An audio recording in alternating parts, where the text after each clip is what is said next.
What's going on, Washington Commanders Nation? It's your boy Rio Robinson back with the latest and greatest on the Ramblin' with Rio YouTube channel, where we ramble about the Washington Commanders. Your boy took a week off, had a bad little car accident on my tour shit. I had a grade 3 concussion. That was a little rough. I will not be making any more jokes about concussions ever in my life, because I now see the severity in it. And if you don't take it seriously and don't get checked out, what can happen to you? But your boy is good. Your boy is back, and your boy is ready to talk about some Washington Commanders football. The team was victorious today versus the Green Bay Packers. I didn't predict the victory, and you know how I felt about your boy, but hey, props to the guy, Taylor Heinicke. 23-21 victory versus the Green Bay Packers. The Taylor Heinicke experience is back. Just like with Carson Wentz, the Taylor Heinicke experience, it comes with two sides. There's two sides to it. One side is absolutely fucking electric. It's fun. It's inspiring. It galvanizes a locker room, and it is the most exciting shit you've ever seen. The other side of it is absolutely fucking terrible. And the first half of football was some of the worst quarterbacking I've seen here in a long time. But your boy is resilient.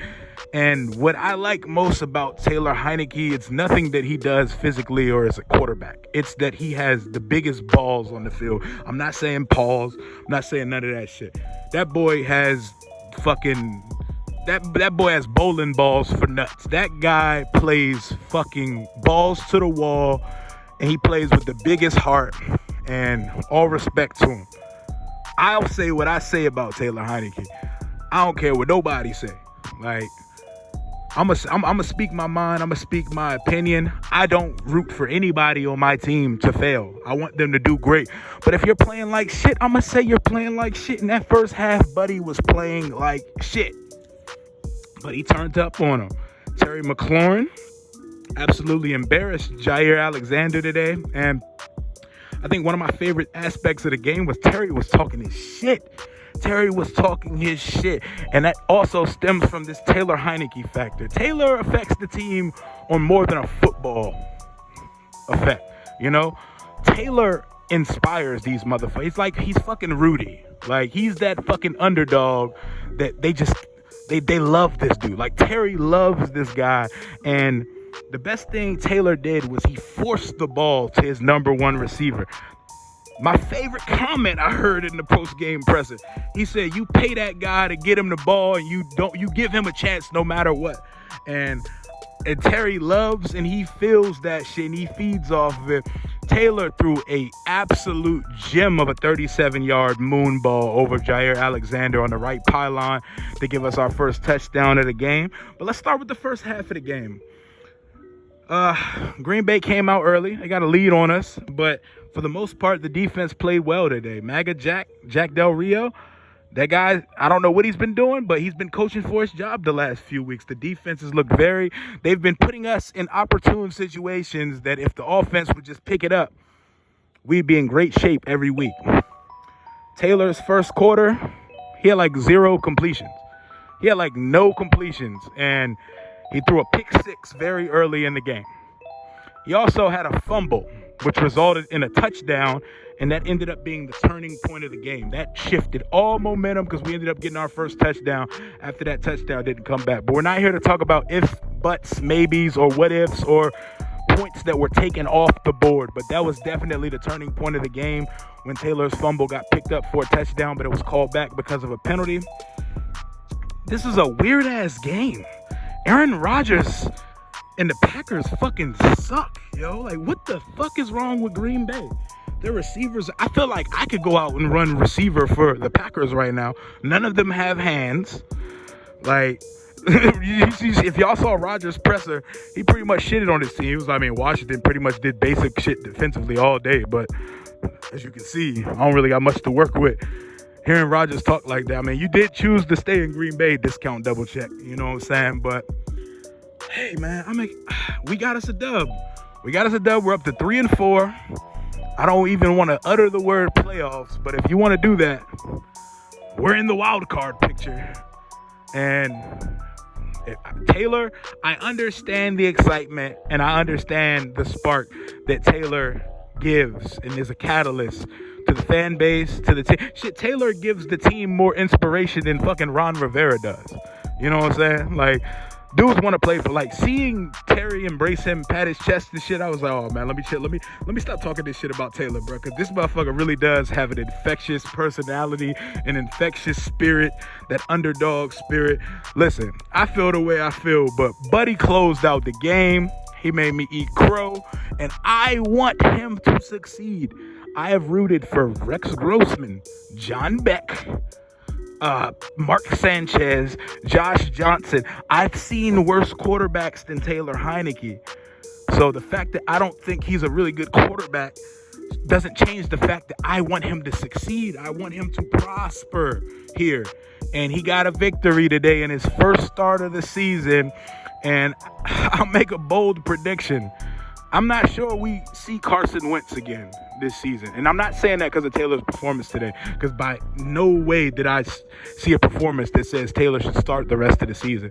But I think we see a lot of Taylor, and if it comes to a point that we have to see another quarterback this year, it's going to be Sam Howell. I could be very wrong on that.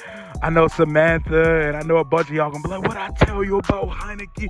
Hey, this is y'all day. Victory lap all over me because we got us a dub today and I ain't got nothing to be upset about. If I'm wrong, I'm wrong. If I say it, I say it. But I don't walk back statements. I say what I say and I mean what I say.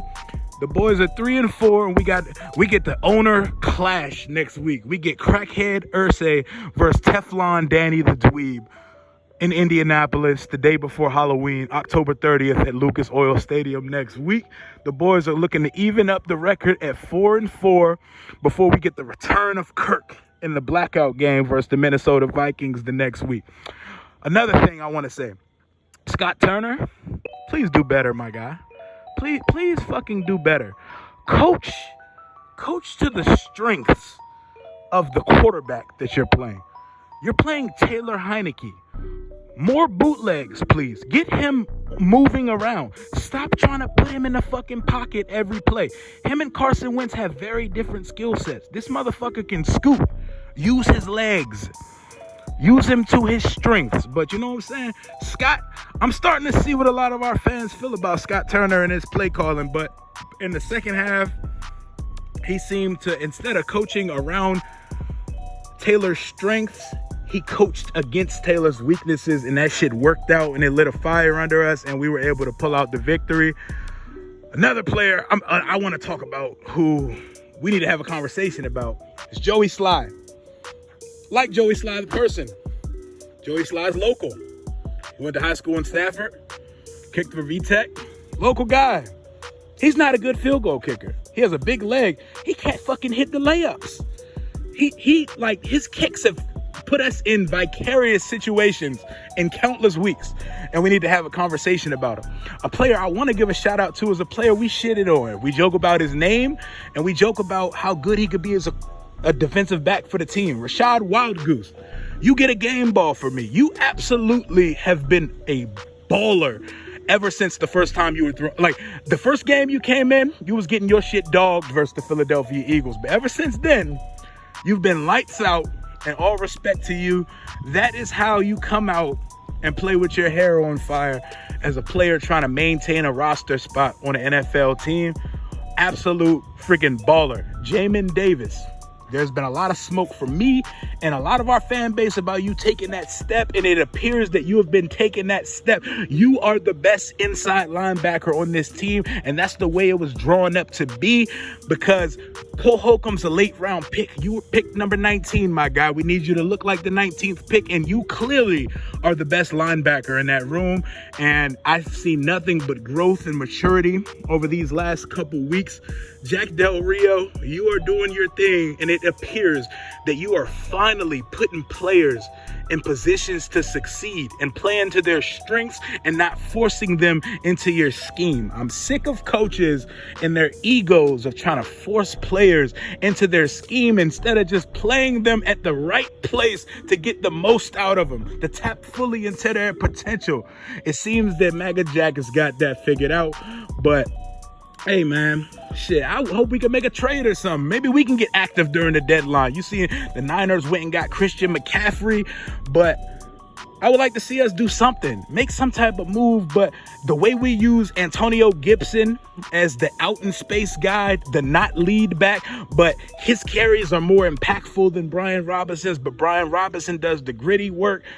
I'm seeing things improve. While I still don't see a good football team, you see things moving in the right direction, and you see a locker room that truly believes in, supports, and rallies around the quarterback that's playing. So regardless of how I feel about Taylor Heinicke, if he's the most advantageous for us to start rolling out some W's, I mean significant W's, not enough W's to pick 14th in the draft. I mean enough W's to make a playoff appearance. If that's what he can do for us, let's ride the Heinicke train, man. But if not, we need to see what we got in that rookie. But let's ride it until the wheels fall off. You know what comes with the Taylor Heinicke experience, just like you know what comes with the roller coaster of emotions of the Carson Wentz experience and the roller coaster of being a fan of the Washington franchise. There's never a dull week. There's never a boring week. Just know this, as fans, we are all entitled to feel however the fuck we want to about players. Stop getting in your feelings when someone feels indifferently. You're not fair weather for calling out trash play. I'm always going to keep it a buck about this team. I'm never going to root against my team or root against players. You know what I'm saying? I'm going to call it how I see it. Taylor was fucking garbage in the first half, but he was resilient and ballsy enough to gut out a victory versus Aaron Rodgers.